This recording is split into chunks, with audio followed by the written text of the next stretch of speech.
I'm here to talk to you about how to build a community of fanatics. And there's few of you here who are on Triber, and I think it's fair to say that in the last 6 months, we've managed to build quite a community and with a high percentage of fanatics as well. Peg, can I get an amen? All right. So, March 10, 2011, Dan Cristo and I launched a pre-beta version of Triber. Since then, thousands of bloggers have sent hundreds of thousands of posts via millions of tweets to be seen by billions of eyeballs, and those numbers keep going up.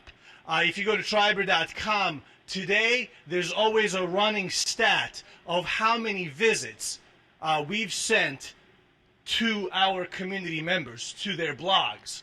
And I believe right now the number hovers in around 100,000 plus. That's in the last 24 hours. So needless to say, in these 6 months, and because we're trying to solve the number one problem that 99% of bloggers have, which is, how do I get more eyeballs on my content, right? In these 6 months, we've managed to build a community of fanatics. And I reflected a little bit, and I've drawn certain fundamental conclusions, fundamental principles that I think you guys can apply to whatever you're doing. Could be a cause, could be a blog, could be you, could be a company, business, product, or whatever the case might be. So I'm going to tell you about those, and I have 6 of them that I've prepared for you guys. But before I get into that, why do you want to build a community of fanatics? I'll tell you right now, it's not easy. There's easier ways to make money. So why do you want to build a community of fanatics? Your fanatics are going to market your stuff for you on weekends. They're going to field help desk questions from other community members on holidays. All right? They're going to offer tech support, right, while you're sleeping, right? They're going to evangelize your product, your brand, your business to everyone within an earshot, right? And they're going to do this for free. If they're doing it for free, that means they're not doing it for money. And if they're not doing it for money, why are they doing it? Passion, enthusiasm. And enthusiasm is contagious, and you can't buy it. If you try to buy enthusiasm, the receiving party is going to detect the incongruence. They're going to reject it on principle. Done. So how do you build a community of fanatics? I've prepared 6 principles for you, and I think they apply across the board. Number 1 starts with the intention. When Dan Cristo and I started Triber, we didn't intend to build a community, much less a community of fanatics. Our intention was to solve a problem. If you solve somebody's problem and you solve it in a new way, in a unique way, and above all, in an effective way, they're going to love you for it. In marketing, there's an old exercise of creating a customer avatar. Have any of you ever created a customer avatar? Show of hands. I see 1, 2, some, 5, 6. Excellent, right? For those of you who haven't, customer avatar is simply a creation of your ideal customer. Okay? So, gender, age, socioeconomic status, help me out, race, a locale, background, as many details as possible so that you know and understand the person that you're building or solving the problem for. Right? It helps, believe me. That's something that we did. Some of the 6 principles that I'm going to share with you, we stumbled upon them. Right? But some we did on purpose. That one we did on purpose. We created our ideal customer, for lack of a better word. Right? We created our ideal customer, assigned all the particulars to that customer, and we even gave it a name. And Our ideal customer name is Dino. Dan Christo and I are bloggers. So that's all we're doing. We're just solving our own problems. And when we solve that problem, we just share it with other bloggers. We know bloggers' passions and fears and pain points and desires and so on. We know because it's us. You know? All right?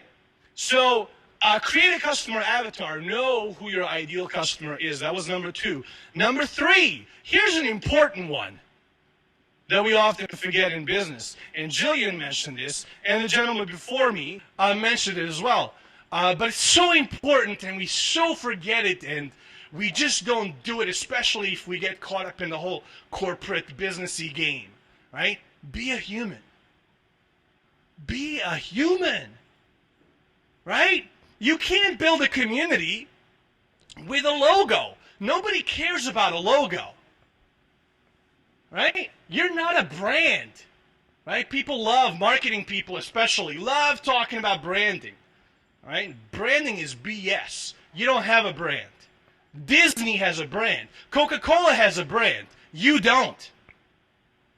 Okay? So just be human, right? And humans want to interact with other humans. Your community members, they don't want to talk to a logo. They don't want to talk to... They don't even want to talk to like an intern that's kind of putting in their time and phoning it in. You know what I'm saying? Right? They want someone who's just as passionate about that community as they are, because it starts with you. It starts with the intention. And that brings me to number 4. All right? If you're a human and if you're interacting with other humans, you ought to care about those humans that you're building a community with. Right? At this point, I'd like to thank the airline industries and phone industries and banking industries for taking the customer service expectations down to a virtual 0. All right? Because just by being a human and caring about the community and caring about other humans in your community, you win just for showing up. All right? Care to solve their problems. Help them solve their problems. That's it. Right? It's really not that difficult, except it's really hard. The next one I want to talk to you guys about is have fun. Fun. It has to be fun. First of all, it has to be fun for you. Because again, it's not easy work. All right? So if you don't believe in it, if you don't have fun doing it, you're going to peter out, right? You're going to lose steam and you're going to drop off, and that's going to be that, all right? So you have to have fun. You have to believe in the cause. And most importantly, you have to enable your community to have fun. So I'll give you an example of how to take it away from the abstraction and talk about specific. I'll give you an example how with Triber, we gave fun to our community members.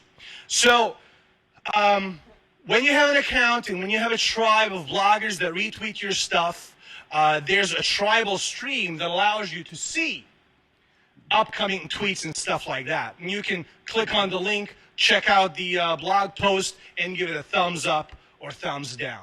That's not bad as far as interactive fun goes. It's okay, right?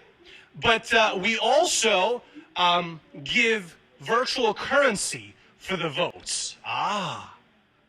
Right? We have virtual currency. It's called Bones, Triber, Bones. It's a whole theme, right?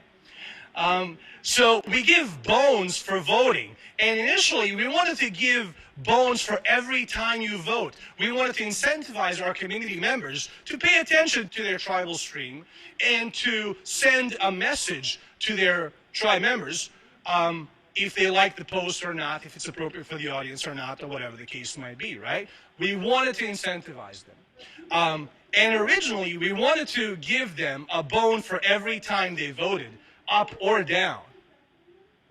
But that would just get really monotonous and really predictable really quickly. So we applied a kind of a gambling mechanism where you vote a bunch of times, and let's say you vote, I don't know, 5 to 15 times, you will win a bone. But you don't know when.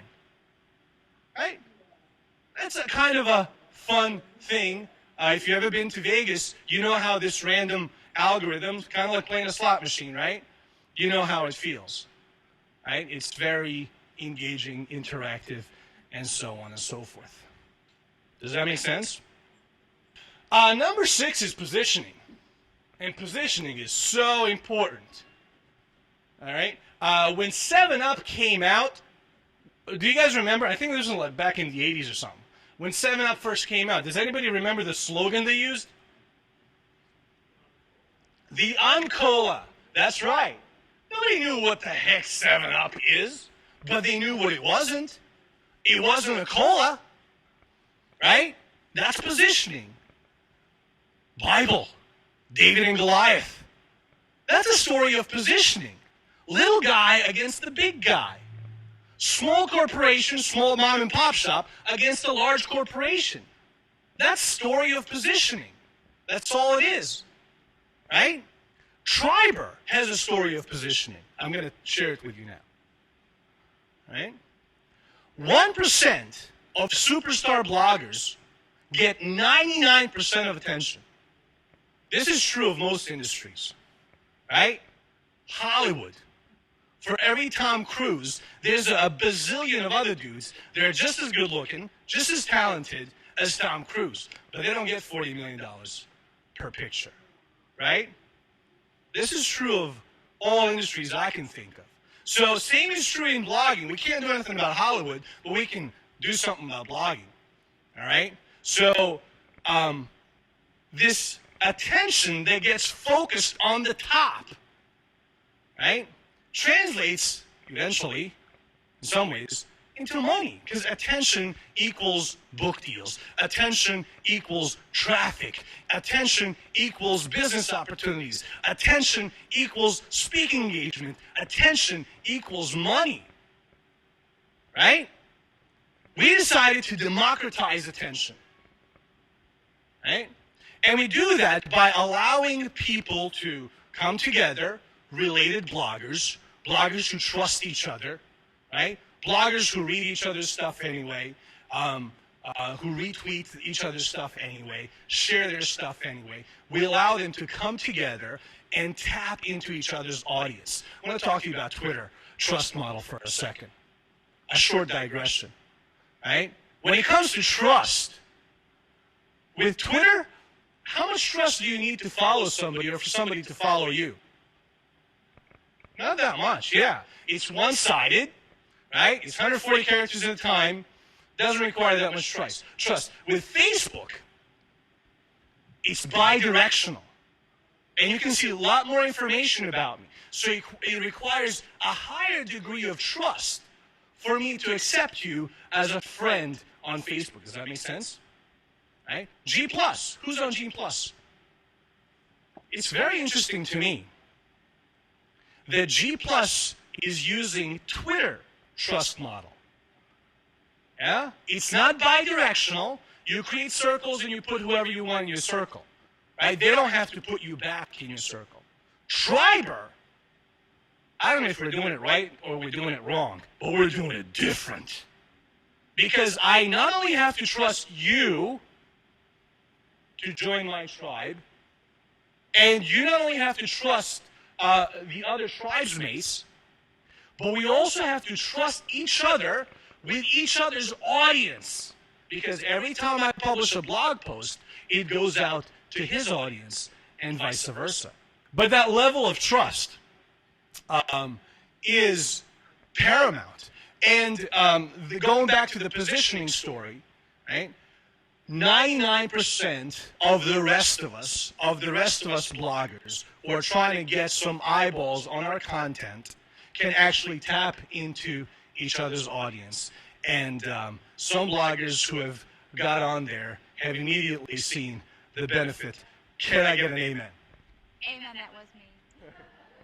So that's all I got, guys. My name is Dino from Triber, and thank you for listening.